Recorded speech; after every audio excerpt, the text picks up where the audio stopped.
This happened to me last time I babysat. It was for a single parent, 5 blocks down from me. We'll call his daughter Melody, and I'm Natalie.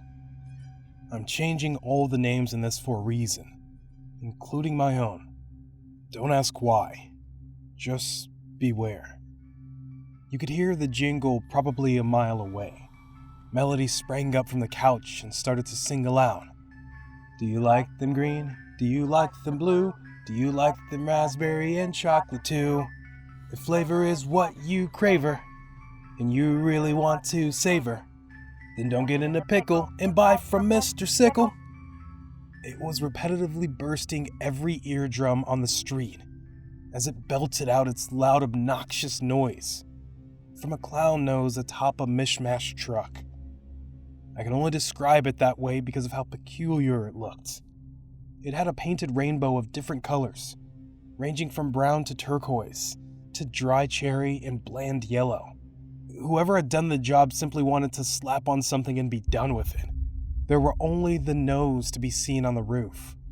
The rest of the clown apparatus torn away, somehow likely from a recent storm, and the windows in the front of the van were completely darkened to keep anyone from peering inside. As it stopped on the block, the brakes made a lurching noise, like a cat was being put to death, and the entire thing shook back and forth. As soon as it stopped, so did the music. And then the side window, where the salesman was supposed to be, slowly rolled down to reveal an equally black drive-by window with a few words scrawled hastily in bright orange marker. Mr. Sickles makes any flavor, and he always picks your favorite. I couldn't tell what it was in between the 2 exclamation marks, but it looked like an asterisk in fine print, like something you might see after a copyright. Below that was a list of prices. $1 for a cone, $3 for a triple sundae, but some didn't make much sense. $73? Was the ice cream made of gold or something? Nah, can we get some? Can we? Melody asked. Her parents hadn't said anything about no ice cream. I did have a little change in my pocket. I debated it for a second or two, and then I knew my options were either to hear her whine about not getting a frozen treat, or to let her eat some ice cream and have her parents gripe at me later. If you have ever babysat a hyper 5-year-old, you know what choice I made. I stood there, only a few feet away from the window, waiting for whoever ran the jalopy to peer out. It seemed like it took a rather long time. Then, finally, a voice barked from the window. You want your flavor, girl? It asked. I couldn't tell if it was a man or a woman, to be honest. I'll take strawberry for the kid, I said, taking $1 out of my pocket. That's not how it works. We choose the flavor. You eat it, the voice responded. That's stupid, I admitted. I also felt a little unsure about myself. Why was I arguing with the vendor? How did I even know what this thing sold was even edible at all? She likes strawberry, I told the voice. You shouldn't buy for anyone except yourself. Whatever, I sneered. Lay your money on the counter and turn away, it responded. I shrugged, complying with the instructions, as I turned to the kid who was impatiently waiting by, hopping up and down. Melody, you need to settle down, I told her. I want chocolate too, she insisted. Your dad will kill me. Sorry, I said. I waited another minute, wondering when the ice cream man would tell me to turn around. Then the voice said, Enjoy your treat. I sighed and looked at the lopsided sundae that was now sitting in place of my loose change, and offered it to the kid. Let's go sit on the porch and eat it so we don't make a mess, I suggested. She complied, happy at last. As we sat down, I noticed that the truck was still sitting there. Was it watching us? It gave me a weird vibe. Melody got very quiet, and her eyes got very big as she took the first bite. And then, she screamed bloody murder. What the hell? I asked, looking down at her cone. In the middle of it, there looked like some kind of raw meat. Maybe even flesh. and maggots writhing about trying to break free. She dropped the cone instantly and ran screaming inside. With a huff, I stood up and marched down to the van, slamming on the side of it. That was a mean trick you just played. What is wrong with you? Why are you messing with little kids? I demanded. We only give what they deserve. That's our specialty. The voice answered. Yeah? Well, I deserve to get my dollar back since you swindled us, I demanded. Sorry. No refunds. Listen, bud. Either you give me my dollar back, or I'm calling the cops and reporting you for being a peeping Tom, I said. There was a pause, and I huffed in triumph. A moment later, the voice said, Maybe you should ask Melody if she wants a refund. I opened my mouth to make another smart remark, but I felt a tug at my pant leg. Then I turned to see Melody standing there, covered in ice cream. To my surprise, she had returned and ate the entire thing. Maggots and all. I want another one. I want another one, Nat. I got down on one knee and wiped her mouth, confused by her behavior. Honey, that ice cream was nasty. I chided her. No, it wasn't. I liked it, and I want more. I need more, Melody shrieked. I heard a giggle from the ice cream truck and turned to confront the vendor. So that's your scam? You make little kids get addicted to your nasty shit? I muttered. Maybe you should try a flavor for yourself and find out. It said. Maybe I should make you taste a knuckle sandwich, I said, clenching my fists together. Natalie, I really need another ice cream, Melody squealed. I told you no, I demanded as I slammed my fist on the van again. I've had enough of this. Show yourself. The window slid open. I was speechless. It had been days now, and I don't really know if I can describe Mr. Sickles properly. He had a face like you might find on a jack-in-the-box, except his eyes were hollow and his mouth was split down the middle.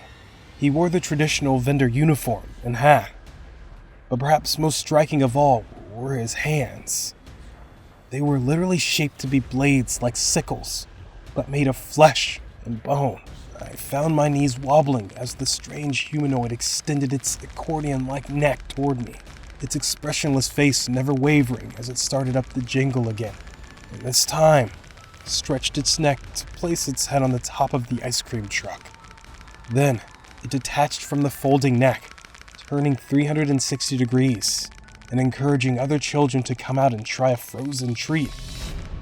Come, get your frozen ice cream from Mr. Sickle. Sundae, lollipop, strawberry, and chocolate. Slowly, it sank its neck back into its dark hole, a headless ghost now that was chuckling madly as I felt Melody tug at my pants urgently. I hate to admit it, but in those few nightmarish moments, I had forgotten about her entirely. I turned to her, and this time, I was the one screaming. Her little body was starting to melt the same way any frozen treat might in the midday sun. Her facial expression was a mixture of anguish and pain as she begged for one more lick of ice cream, and her lips slipped from her face into the street below. A moment later, she was just a puddle of goo, misshapen and unrecognizable. And Mr. Sickles was back on his route again. That unforgettable jingle enticing others to come be a part of his madness. You like the green, you like the blue, you like the raspberry and chocolate too.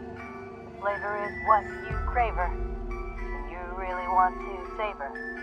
Then don't get in the pickle and buy from Mr. Sickle.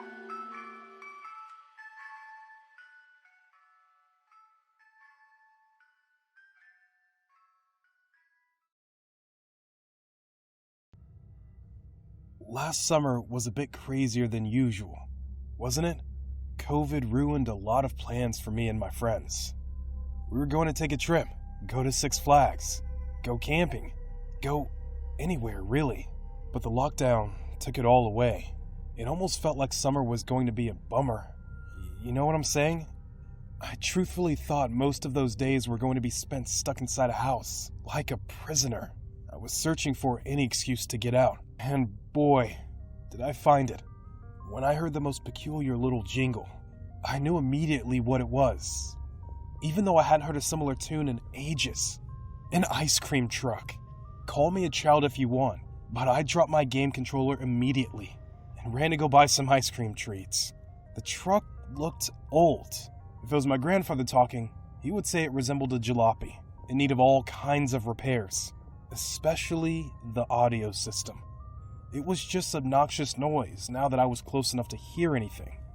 The tires looked half inflated, one headlight was busted, and most of the artwork was fading. It almost made me want to go back inside. The appeal of eating something so frosty from such a filthy stall made me second-guess myself. But I reconsidered when I saw a flock of other kids starting to chase the junky vehicle to the next side corner. The truck came to a screeching halt, and then the back windows where the vendor would peek his head out opened up. The man inside looked friendly enough.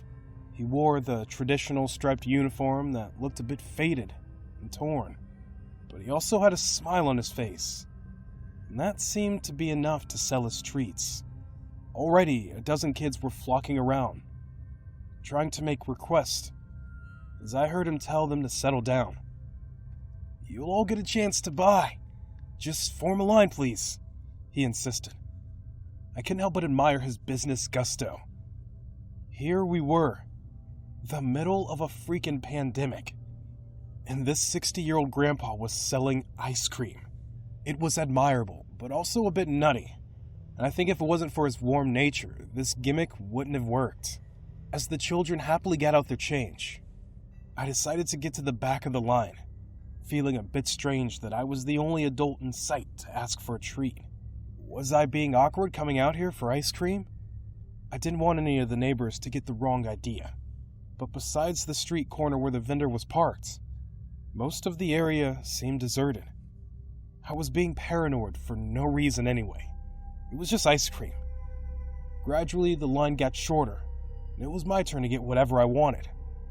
But then, I noticed the vendor was getting ready to close up shop. "Hey, hold on!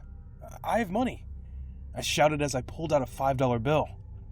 He gave me a look and then shrugged and said, "Sorry, it's closing time anyway. Besides which, I don't have any product left." I looked over his shoulder to see a whole other freezer full of treats and huffed in frustration. "I just waited 20 minutes in the blistering heat. Just give me a popsicle for all I care," I lamented. "No can do, sonny. Sorry," he said with a smile as he closed his stall. I couldn't believe my bad luck as I looked at all the happy kids eating their ice cream around me. Then he cranked up his truck again and drove away, leaving me a little bitter and confused. But whatever. If I really want ice cream, I'll just break the lockdown and go to the store. Not like anyone follows the mandates anyways.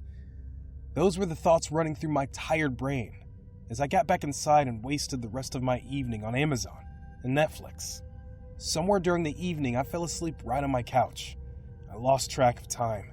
When I woke up, though, I heard that same jingle again.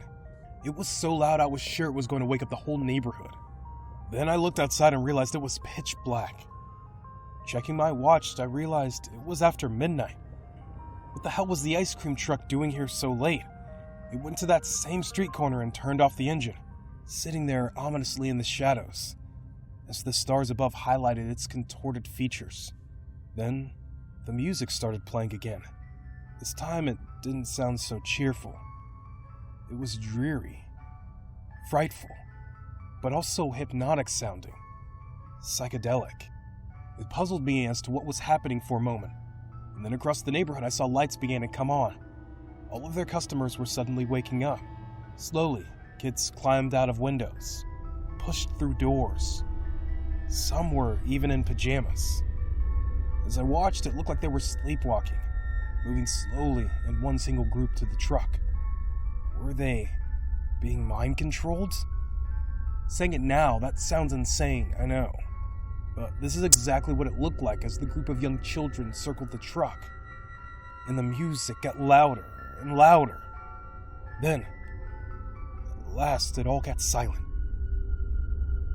The crowd stood there, mesmerized by the flashing lights that now appeared around the truck. It looked like they were flickering at such a speed to cause a seizure of some kind. Suddenly, all the children began to do just that, collapsing on the ground and shaking violently. Instinctively, I ran out of my front door to check. I didn't even put any shoes on. My main concern was these kids. They kept shaking and foaming at the mouth as I got closer, and I saw the vendor standing at his truck window, smiling almost maniacally at all of them. "Hey, you sick leave them alone!" I shouted to him. That got his attention. His drooping eyes glared at me as he turned off the music. "Can I help you, sir?" he asked in a pleasant voice. But I wasn't about to be fooled by his schemes now. "I'm calling the police on you, bud. You're gonna regret ever hurting these kids," I told him. "Hurt them? I wouldn't dream of it," he said with a snicker. Then he pressed another lever in his truck, and a new melody played. This one sounded like it was being done in reverse, with warped notes and confusing strings amid the orchestra. The children all stood up, rigid like statues, and it was then I saw their eyes, dazed, addicted, and listening to the thrall of this insane ice cream. "You drugged them!" I realized. "Children, take the nice man back to his house," the vendor told his brainwashed slaves. They swarmed me like ants. I didn't even have a chance to move. Plus, I was worried if I did try to fight back, I might hurt one of the children. They grabbed and bit at my arms and legs as they shoved me towards my house. All the while, other children dispersed in the neighborhood to do whatever evil their master was asking of them. It didn't take long for the children to reach my house, lock me in my closet, and then begin to rifle through all of my belongings. I was trapped there for at least 6 hours, listening as the kids gleefully smashed apart my house. The strange music kept playing louder and louder. And then at last, fire engine sirens were in the background.